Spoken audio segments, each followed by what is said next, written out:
Assalamualaikum warahmatullahi wabarakatuh. Di sini saya akan menjelaskan biografi salah satu tokoh Islam di Indonesia, yaitu Kiai Haji Abdul Wahid Hasyim. Sebelumnya, perkenalkan dulu, nama saya Nabila Nuraini dari kelas 11 IPS 4 nomor absen 26. Berikut biodata beliau. Nama Abdul Wahid Hasyim, tanggal lahir 1 Juni 1914, tempat lahir Jombang, wafat 19 April 1993, istri Solihah, memiliki 6 anak. Riwayat hidup. Abdul Wahid Hasyim tidak menempuh pendidikan sekolah dasar di sekolah yang didirikan oleh pemerintah Hindia Belanda, yaitu Holland Inland School. Ini terjadi karena ayahnya, yaitu Hasyim Asy'ari, dikenal sebagai tokoh anti sekolah yang didirikan oleh penjajahan. Sejak kecil, Abdul Wahid Hasyim belajar di Madrasah Salafiyah di Pondok Pesantren Tabu Ireng. Ia telah berhasil menghatamkan Al-Quran di usia 7 tahun. Pada usia 13 tahun, ia belajar pendidikan Islam di Pondok Pesantren Siwalayan Panji di Kabupaten Sidoarjo. Pada tahun 1932, ia belajar di Makkah bersama sepupunya Ilyas. Ialah yang pada tahun 1932 ia belajar di Makkah bersama sepupunya.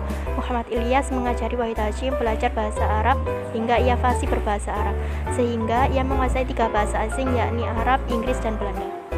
Peran dalam perpolitikan Indonesia. Poin 1. Menteri Agama Republik Indonesia. Wahid Hasyim menjadi Menteri Negara Republik Indonesia periode 1945 sampai dengan 1949. Jabatan ini merupakan hasil penunjukan langsung oleh Presiden Soekarno. Kemudian ia menjadi Menteri Agama selama 3 periode kabinet.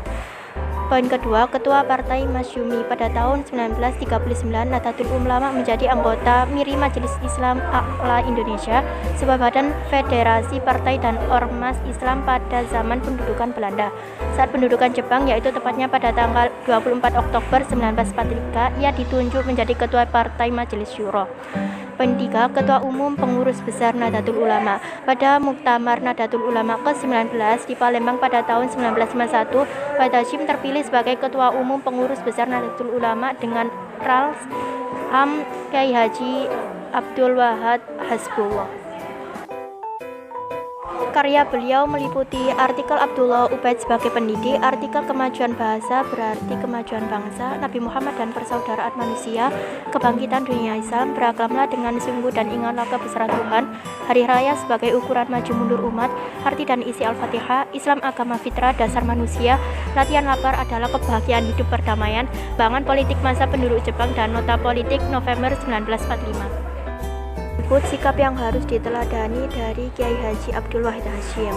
Jiwa dan semangat merdeka, nasionalisme dan patriotisme, adil dan bijaksana, jujur dan disiplin, rasa toleransi yang besar terhadap sesama, berani berpendapat, idealisme kejuang yang tinggi.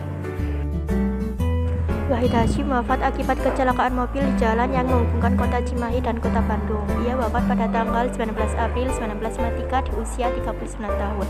Setelah meninggalnya Wahid Hasyim, anak-anaknya diasuh oleh istrinya yang tengah hamil anak ke-6. Semua anak Wahid Hasyim tumbuh menjadi orang sukses yang berperan besar dalam kemajuan negara.